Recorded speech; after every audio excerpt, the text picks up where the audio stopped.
Welcome to Baseball Biz. I'm Mark Carpenter, your host, and of course with me is my co-host, Mr. Brandon No Way. I do want to talk about some exciting things going on, and that means, yes, there are sports going on. Yes, there is baseball going on. There is a sense of optimism, and you and I are going to cover some of that right now. What are you seeing out there in the sports world? What's happening besides us just watching and waiting for MLB and the Players Association to come up with something? Well, for me personally, I had an exciting weekend. I watched a few NASCAR races this weekend, all pretty good. My driver won on Sunday, so that's always fun. We got conference tournaments coming up in college basketball. That's always big, which March Madness will be coming up, I think, a week from this weekend, I believe. So it's exciting times. Talking collegiately, too, there's a lot as far as watching baseball with the NCAA and also softball. I'm big with that. We had Mary Kitts on a couple of weeks ago to talk about softball. We're going to have her on again sometime here soon. Yeah, that was a good interview, and hopefully the in-season interview could be even better. Oh, yeah, because, it's a lot happening. There's some teams that have just practically remained, undefeated. There's like a 20-0 on one team. I saw another one 19-1, but to get more into that with Mary, next week or soon. Sometime soon anyway. But what we're talking about today is a guy who has joined us today. We wanted the commissioner on the show, and by gum, we got him. We're talking about Commissioner Josh Schaub of the American Association of Professional Baseball. Now, this is a league that's exciting, that's local, and has a purpose above and beyond a lot of what you're going to see in regular Major League Baseball and minor league baseball. Yeah, and listen to this interview. I thought you did a good job again. This sounds like an actual fun league where it's more about the love of the game than anything else. Well, let's go ahead now and listen to the interview with Josh, and here we go. Welcome to Baseball Biz. I'm Mark Carpenter, your host, and with me today, I have the distinct pleasure of having Mr. Josh Schaub with us today. He is, you guessed it, the American Association of Baseball League commissioner. I'm always glad to have a commissioner on the show. So welcome, Josh. How you doing today, buddy? Good. I'm doing good. I might not be or I should say, I might be one of the most popular commissioners in baseball right now. I think that's safe to assume. So you win that Today's award. a good day for me. You win that award, my friend. That's really good. I have to ask myself, I'm not surprised. There is so much that takes, like yourself being an attorney, it takes so much knowledge of contracts, of being able to work with people and being able to manage things. So when I look at your background, while I do see that you're an attorney and you're also a professor and who does some courses on sports law, you've also been like a scout for Milwaukee and been a CEO and owned a couple of teams yourself. Yeah, just on the scouting front, I was very fortunate in my early years after college to land an internship in scouting the Milwaukee Brewers. And there was one particularly fateful day as I sat in my cubicle and I was punching in Excel spreadsheets, all these stats on players and, their height and weight and where they came from and doing studies. And a longtime scout, Harvey Keene Jr., was behind me talking to someone. I overheard that he was going to go to Minneapolis that weekend. And I, in fact, was thinking about touring some law schools in Minneapolis. So I approached Harvey, introduced myself. I said, I overheard you were going to Minneapolis this weekend to scout. Would you mind if I tagged along? And that fateful day has proven very large in my life because Harvey not only became my mentor, but one of my best friends and taught me so much about the game, about baseball. And I then became an associate scout of his and did that from 2005 to 2013 approximately before I bought the Joliet Slammers with some partners. And I was introduced to so many people in professional baseball. Very fortunate to spend a lot of time in the Metrodome where scouts would gather earlier in the year by the dozens. And Harvey was very gracious in introducing me to many of them. And then they were in turn gracious to allow me to sit with them and learn the game. So yes, that my background in scouting began there in Milwaukee. Well, that's great. To hear you, that actually was there before you actually pursued, your legal career. Your interest was already imbued with what you had seen there and with having a great mentor like Harvey. But, coming back to that, it's something when you think about the genesis of anybody's career. I'm looking here and I'm thinking when we're talking about the American Association, folks, I haven't given you kind of a rundown of what that is. The American Association of Professional Baseball, you guys are one of the independent leagues. You're not actually affiliated with the MLB. You're a partner, I believe, a partner league with them. But so you guys have run independently for a long time. And if I got this right, and correct me if I'm wrong, you are made up of two divisions, an East and West division. Each one has 6 teams? That's correct. And of that, when you look at those, I see geographically, you try to work as best you can. I'm thinking with minor league teams, it's difficult because you've got some distance to travel and you're not getting on a jet every day. So I did see there's clusters trying to make it easy for transportation. So tell me a little bit about where they're located in. Sure. The American Association is comprised of 12 teams stretching north to south, all the way from Winnipeg down to Dallas. As far east as Gary, Indiana, and really that line of I-29 teams, Fargo, Sioux Falls, Sioux City, Lincoln, Kansas City. We've been around since 2006 as the American Association, although many of our members precede that and were members of the then Northern League. Right. Going back all the way to 1993, I think for a few of our teams, we're a very stable league, financially in a very good spot. We have the best operators in all of professional baseball, in my humble opinion. Maybe a little biased, but based on what's happened, at least in the last 3 years during my tenure and the trajectory we're on, I think I can justify that. As far as the MLB partnership, I do want to touch on that briefly. Often online, whether it be Twitter or some other social media, people think that MLB somehow governs over the American Association. It could be further from the truth. We were first broached with the MLB partnership in San Diego in 2019. Commissioner Manfred and I met. And I know he met individually with Rick White of the Atlantic League as well to discuss the potential of an MLB partnership under the One Baseball mantra that he introduced in 2015 at his press conference. All that partnership is simply cross-marketing to grow the game at its essence. So there's a component regarding player transfers. There's a component on cross-marketing between big league teams and our teams, youth initiatives, COPA. A lot of their marketing that is done in the affiliated side, they're now layering over with giving us the opportunity to do it if we so choose. There's no mandate to do it, but it's essentially opening up the toolkit of what they do over there to us.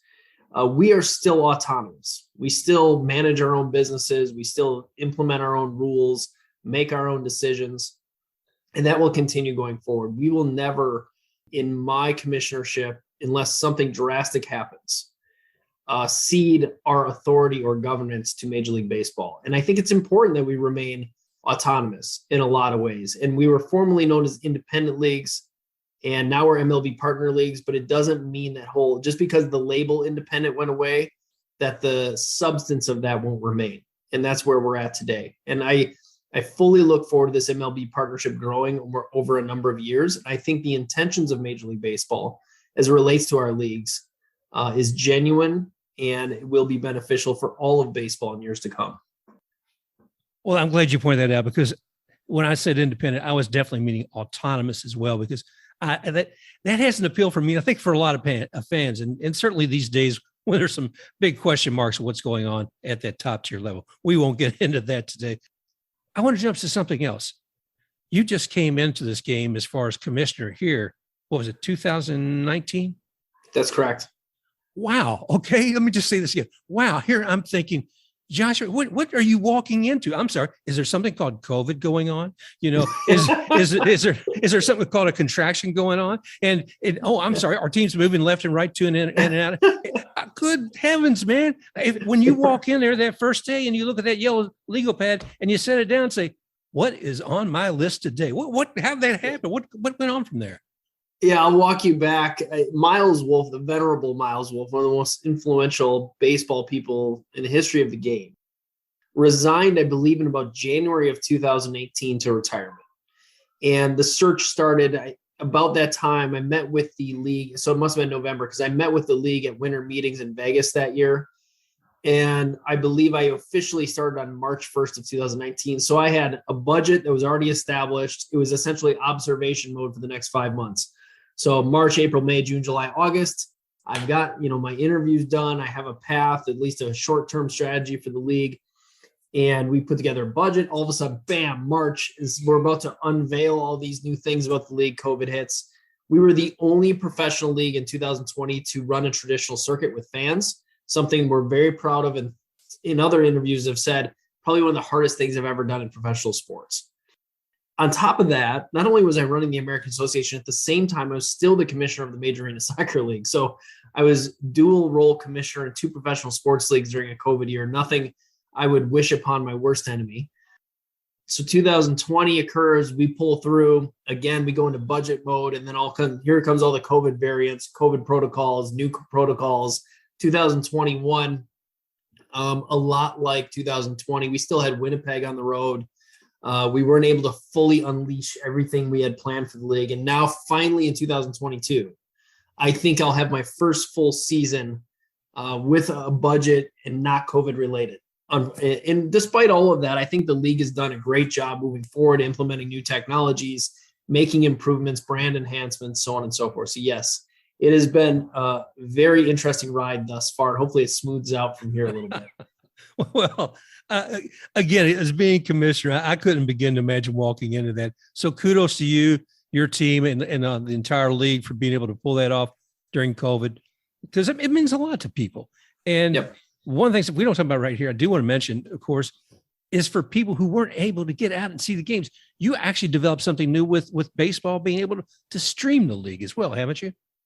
Yeah, AABaseball.tv is an O&O property, meaning that we run it, control it. It's not Flow Sports or some other subscription service that bundles games. It's the American Association product. We bring shoulder content through that package. It's an app that you download. And most importantly, you can also, the app is available on Roku, Amazon Fire. It's on the web. You can run on iOS and cast it onto your TV. It's a very powerful platform. And I know Baseball America has even commented that it's superior to that found in MILB. So we are extremely proud of that product. We're growing that product. We also broadcast Australian Baseball League in the winter months. So you get live baseball year round. We're in talks with some other foreign leagues about doing the same. So Wow. Extremely proud of that product. Now, with your all season, it begins in, I think, around May 5th and goes through Labor Day? May 13th is our May opening 13th, day this year. Camps open May 5th. Okay, good. Thank you for that clarification. So we're looking at, I think, was it 100-game season? And, Correct. A lot of games in a sharp period of time. But I think certainly about having give me that URL where I can find all that about the streaming baseball game.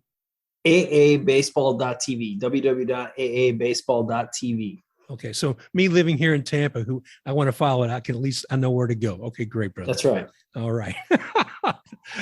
Well, there's so many unique things about what you have to do, and as you said, you're not part of a mode from MLB. You do partner with them, but when I look at what it takes to own a team and what, I guess, budget, et cetera, roster, you guys actually have to have some kind of rules, and you do. I mean, was it 23-man roster? And you can't just stock it up with a whole bunch of veterans who've done well. No. Yeah, let's talk about the nuances of American Association. Your listeners might find that interesting. So we have 25-man rosters now coming out of COVID. It taught us some lessons about having available bodies at any given point. So we're now at 25-man rosters, and we do have classifications. Something that Miles Wolff and the founders of Independent League Baseball realized was they wanted the platforms to be a gateway for all types of players, not just veterans that were released from Major League Baseball at AA, AAA, and Major League level, but young guys that were passed over in the draft.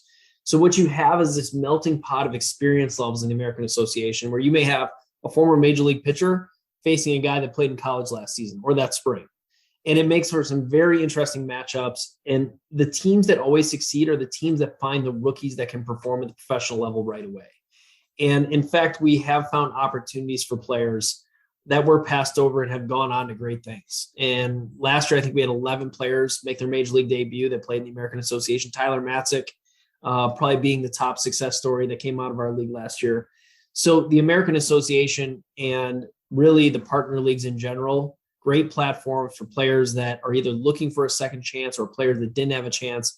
And most often, a lot of times, big league teams only give up on our players because they determine they're not big leaguers. And I tell this story over and over that our players are still some of the best in the world. And not being a big leaguer is nothing to be embarrassed about. I mean, that is the elite of the elite. Being a AAA baseball player, AA baseball player still means you're some of the best talent in the world, or among the best talent. And that's who plays in our leagues. Yeah. And oftentimes the players that are playing in the leagues were released at 24, 25 years old, and they actually haven't even hit their prime yet. And oftentimes big league teams get it wrong, and they release players they don't think are big leaguers, and they become big leaguers when they come to us. I think the other nuanced thing about our league, the American Association, that is really cool, as opposed to what you're going to go find in the affiliated leagues, is that we play to win. We play to win the game. We don't play primarily to develop players, so we don't mandate our pitchers go out and throw 15 changeups, or that we're going to practice our bunting this game, or there's certain rules defining you're going to throw a third of your fastballs in the upper half of the zone no matter what.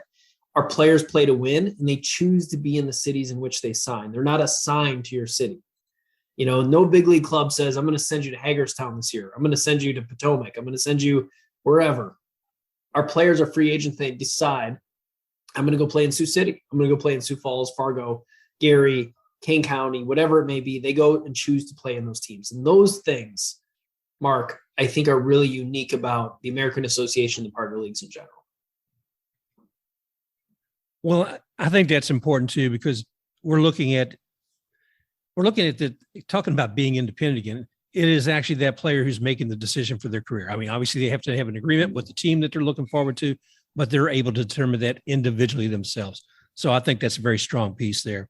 Also, looking again, as we're part of baseball biz, looking from the business perspective of it, there is a limited amount of dollars, if I'm an owner, that I can spend on my team as far as to the players. And there's even a limited amount in it per person.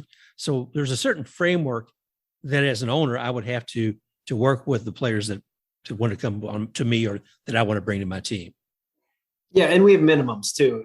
I think much like what you're seeing in the negotiations at the big league level, we have minimum amounts you can pay players, and there's maximum amounts you can pay certain players as well. And our owners do operate within a framework, primary reason being an equal distribution of talent so that the outcome of our games remain in doubt. The same things they're battling with at the major league level, we've somehow figured out at our level. So any given year, the beauty about our league is any given year, you as a fan think my team can win it this year.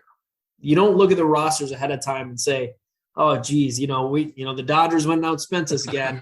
This team went out and spent us again. We don't have a chance. Every year, all 12 of our teams have a chance to win the championship legitimately. Right. Legitimately, because of the roster rules and the salary guidelines that we have. Well, and you've had some great people pass through your teams. I mean, as you were talking, just some of the most recent ones. But I know for myself, there's a favorite on your alumni, and that's Chaz Roe, because I'm here in Tampa. And I've loved watching Chaz every time he was able to get out there. I know he's had some physical issues and such, but he's been amazing to watch. And, of course, I think probably one of the most notable is the $130 man. And we're talking, of course, about Max Scherzer.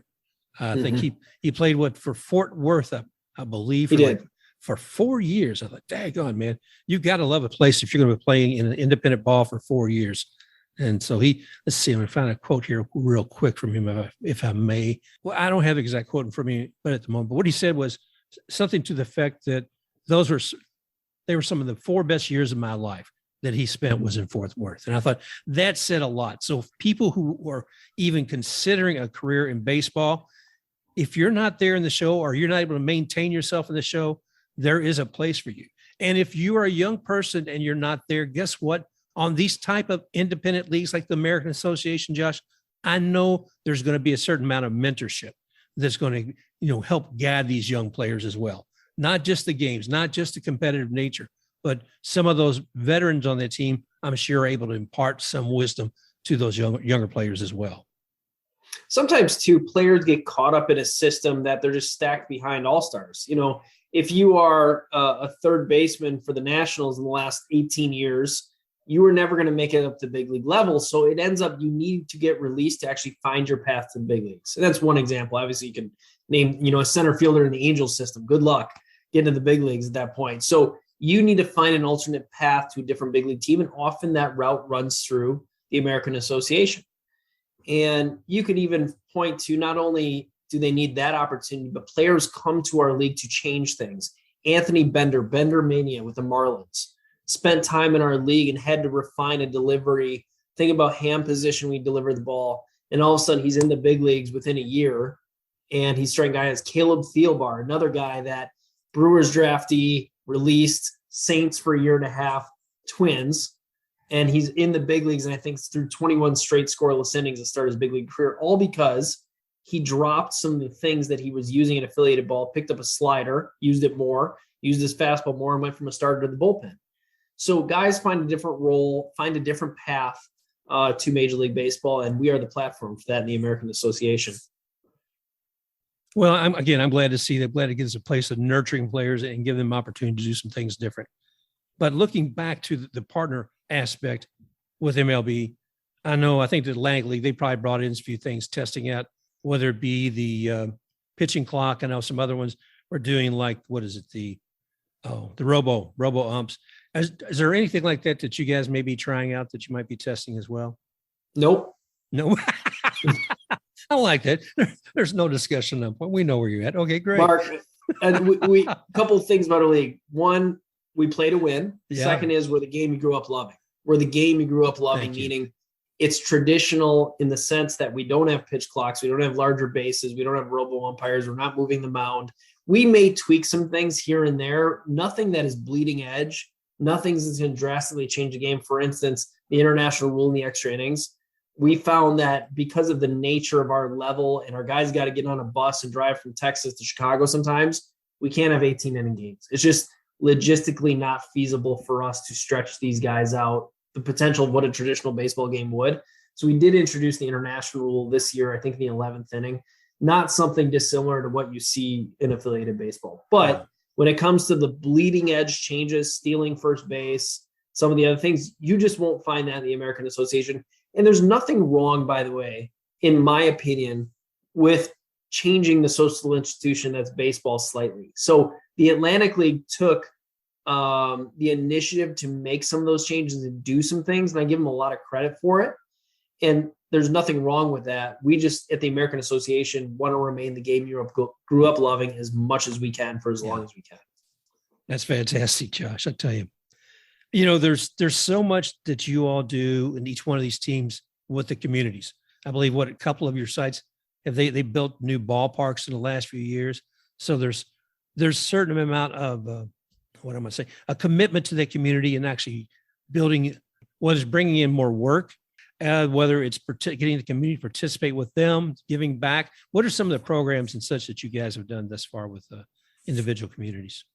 Well, if you talk about kind of the future of stadium development in America, and I think this isn't something that's exactly brand new, but in the last 5-6 years, it's becoming more prevalent. You see it at least 2 occasions in the American Association is a private landowner or a government takes a huge swath of land, let's call it 80 acres, and that private landowner hands over 12 of those acres to the government, and they build a stadium. In exchange for building that stadium and providing a lease, the landowner commits to retail development around it. So you look at Fort Wayne, you look at Columbia, and now in our league, Milwaukee Milkmen and Ballpark Commons, which has, Lux Bay Golf. They've now got pickleball and beer, retail, office, bike shops. An indoor performance center, a clinic, all going around a baseball stadium. Wow. And in Cleburne, we have something similar going on. They built the stadium, and now here comes everything getting vertical around it because the developer committed to it. Past years, and this is pertinent for this podcast, cities had a different theory. The theory was, we're going to put our minor league baseball stadium in the outskirts of town, off this exit that we want to develop. And what would happen is they do it because it's cheap land, but no development would go to it. You have to build the stadium and the development all at once under one master plan or it won't work. And it also needs existing density, people already there, or the plan provides for it immediately, hotels, residential, whatever. And so I think we've kind of figured that all out, and you're going to see a lot more of that in years to come, and you're going to see a lot more of it very soon in the American Association. I am very excited about that because, it shows a little bit of logic behind it. Sometimes it's like, well, we're going to get a team and, hey, there's some available land over there. Let's just go ahead and do it. But actually to have a strategy to sit down and evaluate what can be done, getting that buy-in, getting that involvement from either vendors, merchants, or whoever, and the landowners. That is huge. So, Josh, I can't do anything but congratulate you enough on this. Is there anything special you'd like to share with our fans? Ain't something that we haven't talked about that they should know about the American Association?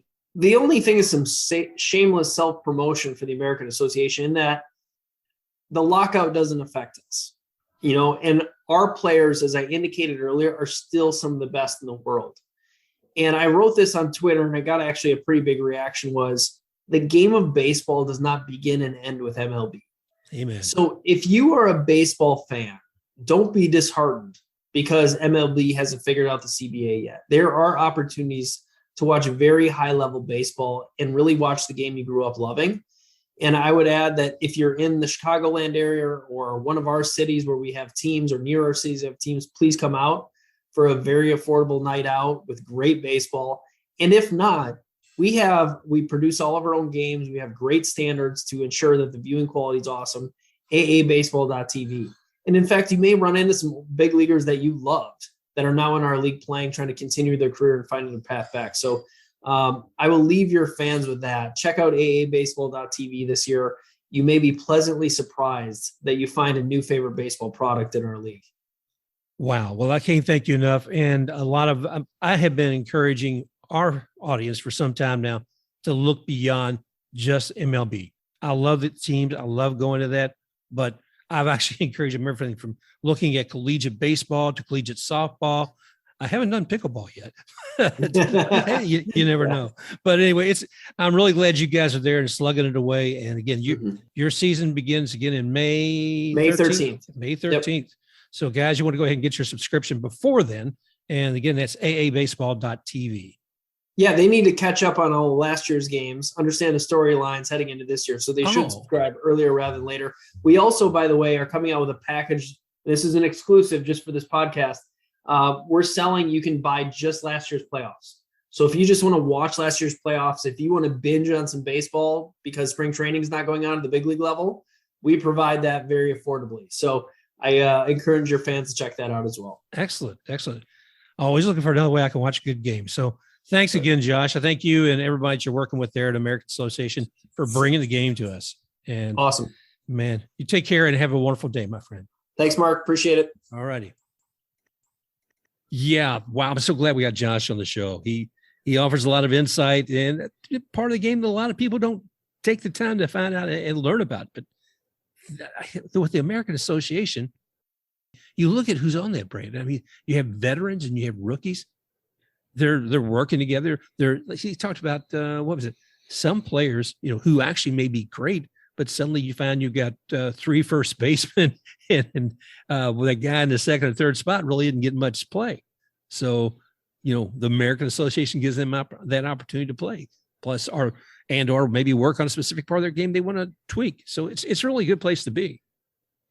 Yeah, and I mean, just look at the names that came out of there. I mean, you said Chaz Roe's there now, and then you have guys like Tyler Matzik and Max Scherzer even played there for one time. So it's not like a semi-pro league. This is a legitimate league with some talent. Yeah. And can you imagine seeing Max Scherzer for 4 years in a local team? But let me explain something too. This isn't like you're going out and seeing a rookie league or a single A league. These guys are closer, if not AAA, they're at least AA. But in some cases, I would say a lot of these guys match up to a AAA team. Another thing I found really interesting too was the attention they give in a selection of developing a new stadium. They're not going into a community and saying, hey, give us $1 billion and we'll build you a stadium. They come in, they have somebody who's like a landowner and who wants to build a development of a stadium plus several businesses around it. And talked about the planning and strategy of taking the time to say, okay, we have a population here. We know who would be interested in this. And we know if we build this ballpark that we're going to have businesses surrounding it that will also profit from it and draw people even more so. It's like, geez, isn't that a great plan? It is.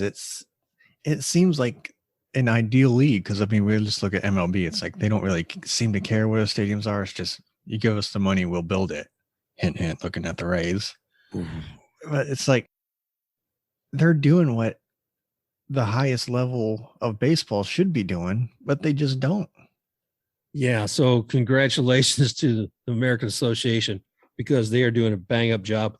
And I highly recommend, people going into the games if they're near any of the East Division or West Division teams.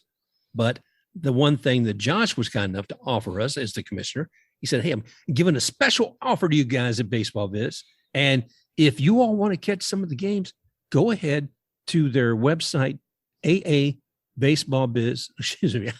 Geez, how'd that come in?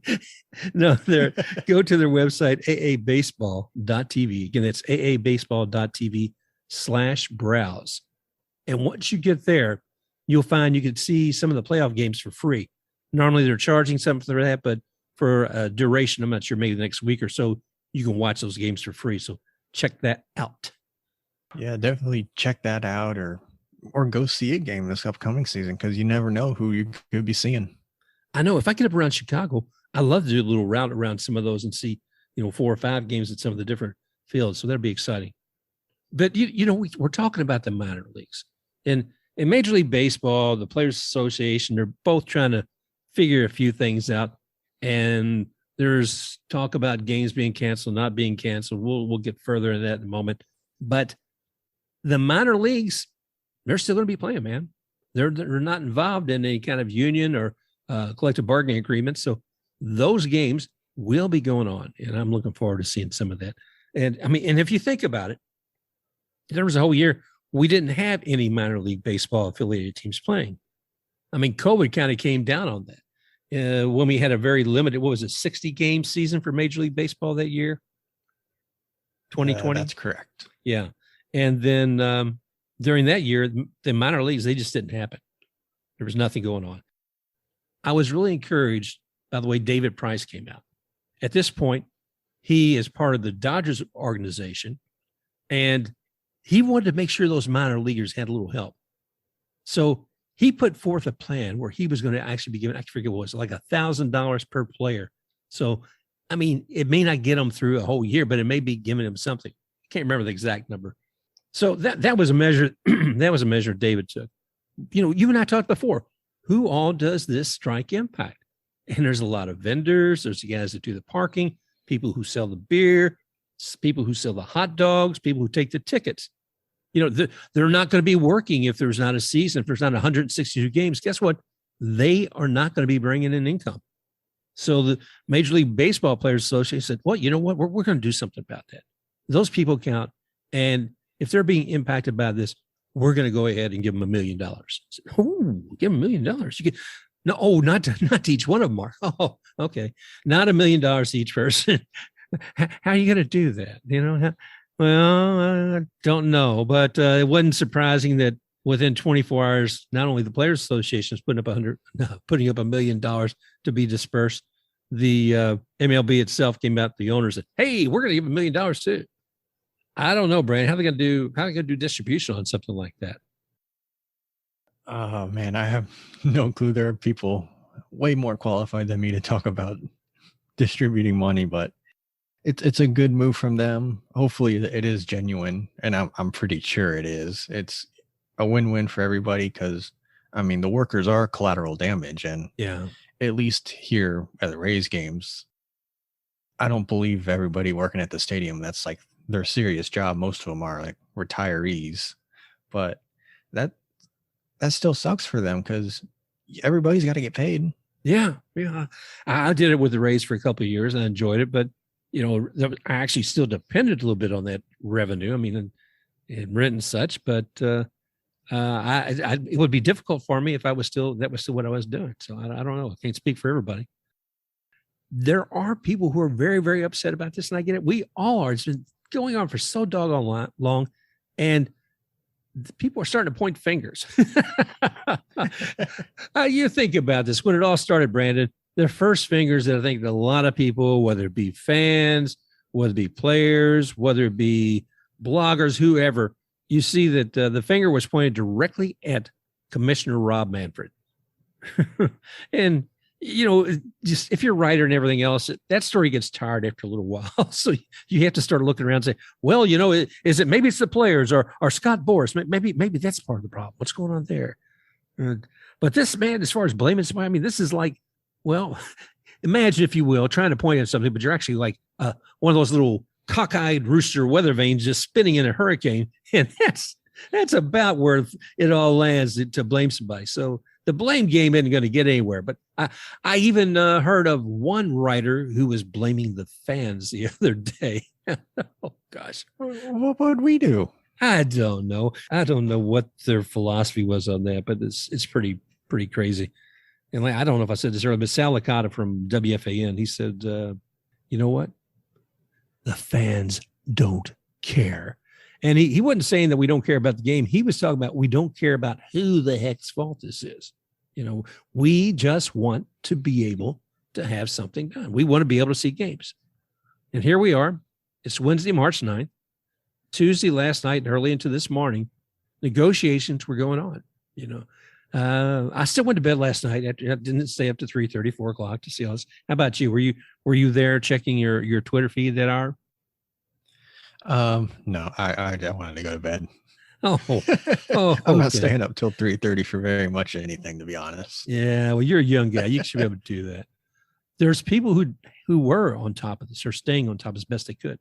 One of the guys we look at a lot here at Baseball Biz is a gentleman with the Athletic, and that's Evan Drellich. See, what were some of the things he had to say? Looking at his first tweet that he set out, it was relatively early, around 9:45 last night. He said that MLB is proposing a third surcharge to the CBT, and that would be $60 million above the base level every given year. As was the case last year. The first surcharge would be $20 million, second 40 and over, and then the third base would be at two. Oh wait, no, excuse me, I read that wrong. The new base would be at 230. First level 250, second 270, and third 290. Yeah, and that's basically where they said the penalties start coming in. The CBT being, if you will, the luxury tax. So if somebody goes over that, they're going to be hit more by somebody. I mean, if the team spend more than that on their annual salaries, they would be penalized. So the players, not surprisingly, like to see that number raised. So that's happening. And we've seen that we're going, I think, up in the 700s. I don't remember the final number now. For anybody who is in those first years in the major league, the minimum wage is like $725,000 a year. It was around $525. I think it was $575 last year. Anyway, that is huge. So I think they're feeling a little better about that. We'll see what happens. But the thing of it is, we don't know what to believe. I mean, what was it? A week ago, we were hearing, well, if everybody doesn't sign on Tuesday, we're going to start canceling games. And oh, by gum, they didn't. And we're going to cancel the first two series. There's 4 games off the 162 season. It's done. It's done. It's devastating, but it's done. Disastrous. It's like MLB is all bark, no bite. Because this is like the softest deadline I've ever seen. Because there was a deadline of, what was it? They saying about 2 weeks ago, it was like, if we don't meet this deadline, we're canceling the first month. We're not getting that back.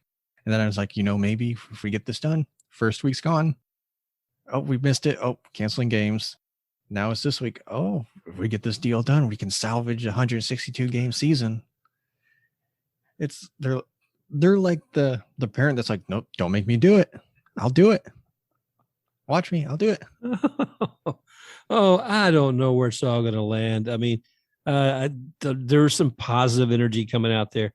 John Heyman, who's not necessarily the first person I look to for the most, I don't want to say it.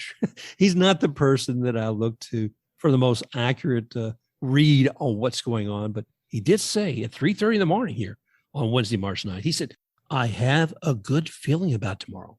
Of course, this isn't the first time I've had a good feeling about this. He's honest, Brandon. He's honest. Oh, gosh. Well, I mean, I respect his positivity, but I mean, I'm not going to believe anything till I see it. Yeah. Well, there's just a lot of drama and theater around all this, and it just gets to be a little silly. So we'll see what comes out of it. Now, a couple of other things they were looking at are field changes. It sounds like the players have been more amenable to some of the changes that have been suggested, and that they're even willing to see a quicker turnaround from the time that MLB wants to deploy them into Major League Baseball. let's see, what are we looking at here? We're talking about the pitch clock. We're talking about larger bases, which is interesting. We're talking about the shift where players can't only move to a certain point on the field. You don't have 5 guys on the outfield and they're all standing in basically between second and first. Some things like that. And, they sound like they're open to those things. So that's a good point. Yeah. And looking what Heyman's tweeted out a couple days ago, he said that the players union agreed to allow MLB to ban shifts, implement a pitch clock, and make bases larger in 2023. So it wouldn't affect baseball this year, if there is baseball. So next year, you'll see the changes. And he said, also went on to say, subject to those agreements fitting into a total deal, union also rejected Robo Umps for 22-23. And the MLB's goal is to be able to streamline the process and add excitement to the game. Well, I like that. The one thing, since they were up till 3:30 in the morning and they're coming back today, I heard that one of the last things that they were talking about was the international draft. And I want to tell you right now, I don't know enough about it to say, what all that entails and what are the caveats and pitfalls. That's something we'll probably have to do on another show. Yeah, that's a topic I saw come up about maybe an hour ago. And just being honest, I don't know much about it either. So if it's something that we can cover next week so we don't sound any more foolish than we do usually. Yeah, I talk enough about things I don't know anything about. So we'll do that. Now, I would like to go back maybe and talking about some of these field changes. I know you did a little research as far as the shift. Let's see, you came back with some information from the Bleacher Report, didn't you? Yeah, they wrote an article and it was a really good one about how the shift has changed just over the last 5 years. And I'll read some quotes from that where, quote, the percentage of pitches thrown with some kind of infield shift in the background has gone from 11.6% across the first 2 years of the StatCast era, which was 15 and 16, to 31.9% across 2020 and 21. And Bill James, who is a big name in the sabermetrics community, he put some numbers to it. And in 2021, there were 856 more hits robbed by the shift than there were instances of batters beating the shift with a hit to parts of the field left open by the defense. And when batters pulled a hard hit, 95 or above, a ground ball or line drive between 2015 and 16, a hit was a hit 58% of the time. The number was just 50% for 2020 and 2021. And looking at the averages for lefties, the averages for lefties of pulled hard hit balls in the span of 16 to 21, the average for ground balls has gone down from 366 to 273. The average for line drives has gone down from 767 to 726. Wow. So it is effective. Yeah, but I've always asked, I said, well, get better. be better. I mean, geez. Yeah, that may be the case. Maybe we need to stop with the shift. But I also thought a good athlete knows how to adapt to a situation. If this was football and all the players came up on one side or the other with the quarterback, you move your players where you need to have them. The quarterback needs to know how to shift himself basically in a situation like that. Maybe that's not the best comparison, but it is the sense of that you've got to adapt. And I'm okay with getting rid of the shift. I don't know. Did you ever play Little League? Yes, I did. Okay. See, I saw a shift when I played. And it was kind of disappointing, actually, because every time I'd come up to bat, I didn't see all the players move right or left. I saw them all come in 10 yards. Okay, enough of me. But I think everybody took a water break when I hit because I could not hit. I could do everything else but hit. Ooh. But that's kind of an important part of the game. Yeah, that's kind of what they told me too. So I got a lot of splinters in my butt. I rode that bench long and hard. As well I should have. I tell you what. Oh, well, let's see what else is going here. Well, it sounds like there's some good news there. It sounds like there's things to be hopeful about, Brandon. I'm curious to see if the MLB doesn't get an agreement with the Players Association about our ability to watch the game. We talked about being able to watch baseball on aabaseball.tv. But right now, obviously, there's no games going on with Major League Baseball. And the regional sports networks are carrying that. I mean, there's some like, who do we got here in Tampa? Bally Sports. Yeah, Bally Sports. You know, there's a lot of other ones that are out there as well. So these folks, they're expecting revenue coming in from the advertising, you know, when they put those games up. And there's been some talk about whether or not MLB would rebate any of the money back to the regional sports networks if they didn't have the games. What'd you find on that? Yeah, so there is a little bit of an incentive for owners to get a deal done soon because Jameson Taillon, who pitches for the Yankees, tweeted out, I believe about a week ago, that owners' actions have made it clear all along they have a set number of games where they still make profits / get TV money. And that exact number isn't really known because I guess baseball just doesn't publish anything about their numbers. But Ken Rosenthal of The Athletic suggested that 25 games is the deadline, or teams will have to issue rebates, which is partial refunds. So, you know, how do fans feel right now? And who are they blaming? And you have meddled with the primal forces of nature. And you will atone. Yeah. And who is going to have to atone? I mean, there's one job in the U.S. that I wouldn't want right now. And I'm not talking about the president of the United States. I'm talking about the commissioner of Major League Baseball. Oh, gosh. I don't think he's the one necessarily has to atone because Rob Manfred, even though I've loved to pick on him in the past, he's got a lot of other people he has to answer to or people he has to get in an agreement with. He doesn't have to just get an agreement with the Players Association. He has to get an agreement with 30 billionaires. I guess most of them are billionaires anyway. That's got to be a hard job. Yeah, and he's got to take the arrows from everybody as well. So he's not completely to blame for the whole thing, but he also doesn't help himself throughout his tenure as well. No. And like I said, I kind of feel for him, but there you have it. I don't know about you, but I am looking forward to checking out a little bit more on the American Association of Baseball, but also with minor leagues that are going on here with affiliated teams right here in Florida.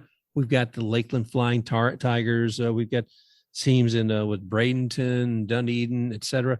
But I'm definitely looking forward to that. And I don't know what they're doing down in Port Charlotte where they used to have the Stone Crabs, but all these things are coming up, folks. And I'd say follow your minor league teams. Make sure you have some fun with that. Yeah, down in Port Charlotte, if you're in Florida or the West Coast or Central Florida, you can go down to Port Charlotte where Rays minor league teams are doing 15 days of exhibition starting the 16th. All games will be free and open to fans starting at 1 and 6:30, and it'll be on the backfields of Charlotte Sports Park. So you can get your fill on baseball if there's still not a deal done by then. All right. Well, pack up the cooler and maybe a few hot dogs. I don't know if they'll let me take it in or not, but geez, you can't beat the price of admission. That should be a lot of fun to be able to see, some real games, some real baseball out on the field there for free. But I'm heading there. The paying situation, free is for me. The getting paid situation, free is not for me. Yeah. Okay. Sign me up with that. As long as we're talking about Florida, Brandon, one guy I want to talk about, and that is his honor, Lou Schiff. And this gentleman is, a major fan of the Marlins, but he's a lot more than that. He's somebody who has to negotiate agreements. He has to be able to bring people together who are at odds with one another. And being the great Marlins fan that he is, I'm hoping that the Marlins will pick him up and place him into that CEO position, which currently does not have anybody there. Because if there's somebody who can lead them to greater things, I believe Lou Schiff will be able to do that. Yeah, where do we sign to support him? We can do the campaign support that you see all the politicians do, where it's like a red, white, and blue picture of their face. I like that. Well, we'll tweet it some out there and such. We can do buttons. There you go. We'll do buttons. Okay. Oh, man. I would like to go out with another bit of good news. So while we were talking about Lou Schiff and everything with the Marlins, there's somebody that we all love and when it comes to sports, and some people may have been frustrated with him, and that's Mr. Dick Vitale. he's been a great fan also of the Rays and outspoken about them and other things, but he's been having some health issues.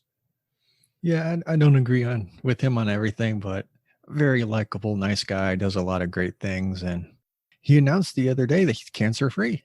Oh my gosh, man. That is so encouraging. I know he's had a tough time, some of the health issues, and I think he hasn't even been able to speak for a couple of weeks, which I can't imagine, both because of his profession and his personality. Let's see. What was the tweet he put out there? To challenge of not being able to speak. For me and my Dick Vitale and Dickie V for me and my family, the biggest victory today was my March Madness. Okay, absolutely. With hearing Dr. Brown say that the PET scan showed no cancer in your body and you are in remission. He says, trust me, that was such an emotional moment. And then he has the symbols there, or I should say the emojis for praying hands and hearts. For many of you were magical. He's a guy, like I said, he cares about the fans. You may not agree with everything Dickie V says, but he's a personality and an energy that we're happy to have in the game. Yeah, he's part of the things that make sports fun. Or him yelling, awesome, baby. Or just yelling random things that you can't understand. That's it, brother. Well, wish you continued good health there, Dickie. And also get ready to wrap things up here. But once again, remind that our listeners that there is a special offer at aabaseball.tv/browse. That if you go to that link, you'll be able to watch some of the playoff games from the American Association from last year. So I don't know how long they're going to have that up, but take advantage of it. Yeah, I'm definitely trying taking advantage of it. I need some baseball fix right now. There you go, man. Okay, Brandon, take us out of here, buddy. All right. Thanks everybody for listening. Remember to follow us on Twitter. I'm at SportsBlitzPod. Mark is at TheBaseballBiz. And where else can they find us? Spotify, iHeart. Podcast on Google, on Apple, iTunes. Oh my gosh, we're everywhere, brother. Yeah, follow us there. Remember to like, rate, review, subscribe, whatever you got to do. Spread the word about us. We'd appreciate it. All righty. Thanks again, Brandon. We want to thank everybody for joining us once again. Want to remind you to look back to last week's episode about Loose Shift. Next week, we're looking forward to having Craig Calcaterra from Cup of Coffee sharing some time with us as well. So thank you, everybody, and we look forward to talking with you again real soon.